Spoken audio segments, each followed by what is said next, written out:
Labdien, cienījamie skatītāji! Esam septembrī, bet laiks mūs tiešām lutina, ir ļoti silti.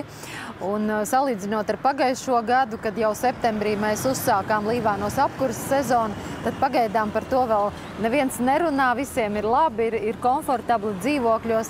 Bet runājot par gaidāmo apkures sezonu, tad var informēt, ka arī regulators ir pārskatījis iesniegtos tarifu piedāvājumus, un mums Līvāniem tarifs netiks paaugstināts, tātad tas paliek esošajās robežās. Tiesa gan šogad valsts kompensācijas mehānisms tāds kā pagājušajā gadā vairs nepiemēro, taču vienalga mūsu novadā tas tarifs ir samērīgs, un viņš nav ne zemākais, nedz arī augstākais, bet tāds tiešām ļoti pieņemams, un ir iespēja viņu arī noturēt, pamatojoties uz to, ka mums pilsētas apkurei centrālajā katlamājā tiek nodrošināta šķeldes apkure. Lūk, bet, protams, visu noteikti šī šķeldes cena, un tā var arī mainīties, līdz ar to arī tarifs tādā ziņā nav akmenī cirsts, viņš arī var pamainīties pat vienas apkures sezonas laikā, bet uz doto brīdi pat labam neprognozējam tādu pieaugumu. Tātad, runājot par šo nedēļu, šodien došos uz tikšanos ar Latvijas valsts prezidentu Edgaru Rinkēviču, kurš otrdien viesojas Balvos, tātad vienā no Latgales pilsētām. Un tur būs arī tikšanās ar visas Latgales plānošanas reģionā ietilpstošo pašvaldību pārstāvjiem. Tā ka šodien šī tikšanās ir ieplānota, un prezidents vēlas arī uzklausīt Latgales pašvaldību viedokļus par norisēm un aktualitātēm mūsu reģionā. Tāpat arī šajā nedēļā man ir plānota tāda Līvānu pieredzes nodošana arī Latgales kontekstā, jo šo piektdienu, 15. septembrī, Rēzeknes Tehnoloģiju akadēmijā notiks tāda nozīmīga konference, kuras laikā man kā Līvānu novada pašvaldības pārstāvim būs jāsniedz savs pieredzes stāsts, kā Līvāni strādā un darbojās, lai noturētu savā teritorijā iedzīvotāju apdzīvotību, kāda ir sadarbība ar pašvaldībā strādājošajiem uzņēmējiem un kā mēs roku rokā varam veicināt šo te Latgales apdzīvotību. Kāpēc tieši Līvāni? Tādēļ, ka no visām Latgales pašvaldībām Līvānos iedzīvotāju skaita samazinājums ir vismazākais.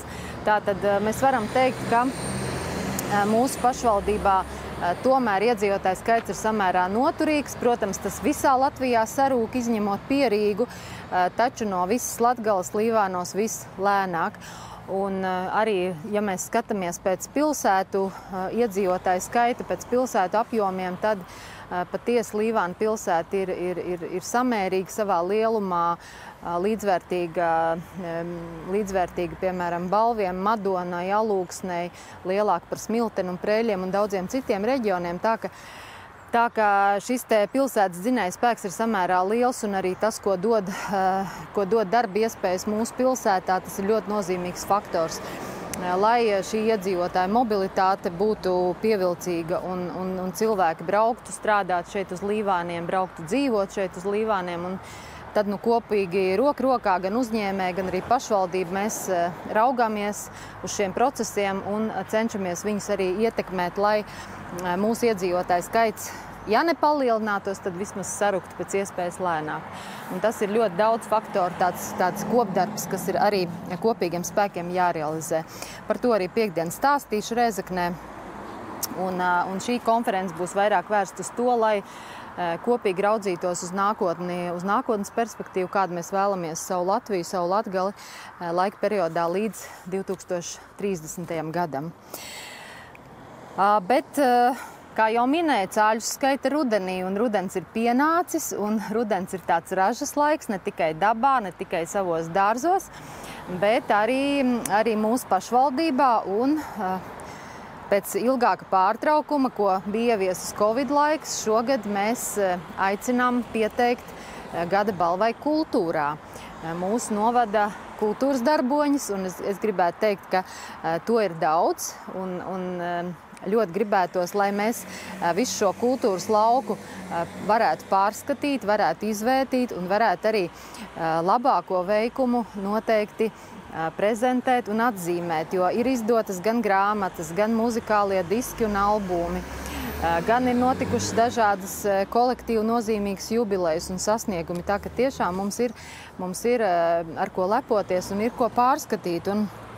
Un arī iedzīvotājiem būs iespēja šajā procesā piedalīties, jo tieši nominācijā Gada notikums kultūrā būs iespēja iedzīvotājiem izlemt, kurš tad bijis ir tāds nozīmīgākais, svarīgākais un jums patīkamākais no visiem kultūras piedāvājumiem. Un tas ir vajadzīgs arī tādēļ, lai mēs nākotnē varētu skatīties, kā labāk organizēt savu kultūras dzīvi novadā. Jo, protams, ir jāanalizē tas, kā notiek šie kultūras pasākumu rīkošana, cik daudz izmaksas tas prasa un kāda ir arī atdeve un kāda ir atgriezeniskā saite no iedzīvotājiem, cik jums tas liekas svarīgi un kā jūs to vērtējat. Tā ka šis ir arī iespēja jums paust savu viedokli. Un tāpat arī Līvānu novada pašvaldības viens no augstākajiem apbalvojumiem, ko vienmēr pasniedzam novembrī, valsts svētkos, ir Līvānu novada domas atzinības raksts un 200 eiro katram pretendentam. Un arī šajā te nominācijā es aicinātu mūsu iedzīvotājus ņemt aktīvu dalību, izvirzīt tos cilvēkus, kas jūsuprāt ir pelnījuši būt apbalvoti.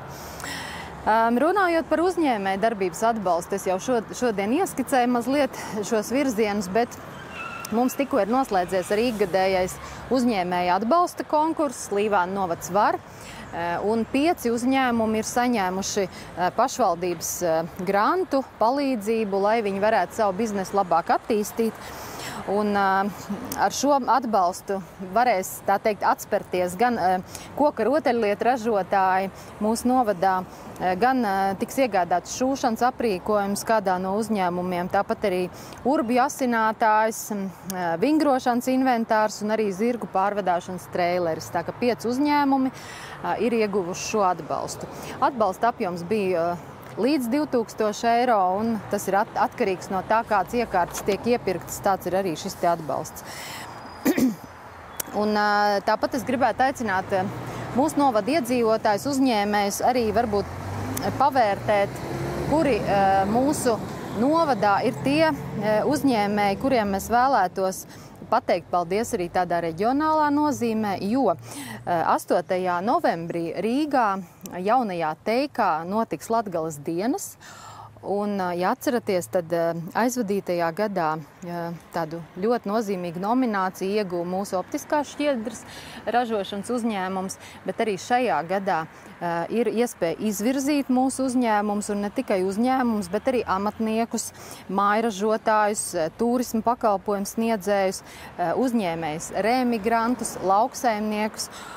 Un arī ražotājs, protams, tā ka būsim aktīvi un arī novada uzņēmējus es aicinu šajā dienā. Jums ir iespēja arī Rīgā, šajā te jaunajā teikā Latgales dienās prezentēt savu uzņēmumu, savu pakalpojumu, savu ražojumu. Un šī visa informācija ir pieejama Latgales plānošanas reģiona informatīvajos resursos.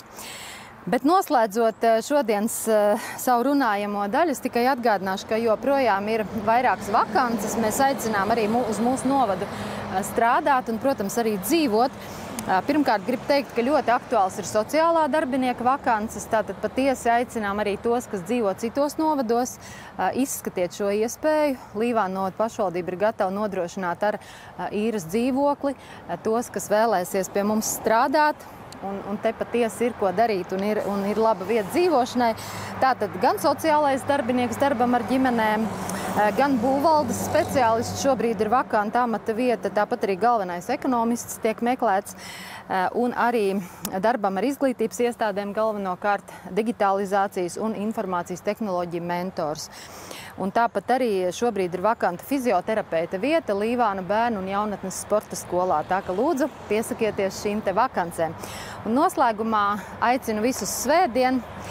Līvānos notiks lielais jubilejas gada tirgus. Tātad Domas ielā visi tirgoties un arī pirkt gribētāji mīļi aicināti. Būs arī plaša kultūras programma, tā kā jau no 9:00. Savukārt 12:30 notiks labdarības koncerts Līvānu Romas katoļu baznīcā.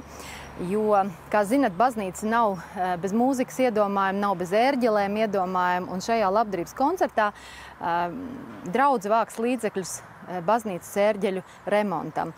Tā ka šis labdarības koncerts svētdien, 17. septembrī, 12:30 Līvānu Romas katoļu baznīcā. Un tāpat arī svētdien 15:00 aicina kultūras centrs uz tādu jautrāku pasākumu. Tur būs komēdiju stāstnieks ar stand-up izrādi, tātad 15:00 kultūras centrā. Tā ka pasākumi ir daudz, aktivitāšu daudz. Vēlu visiem izbaudīt vēl esošo atvasaru un uz tikšanos nākamnedēļ.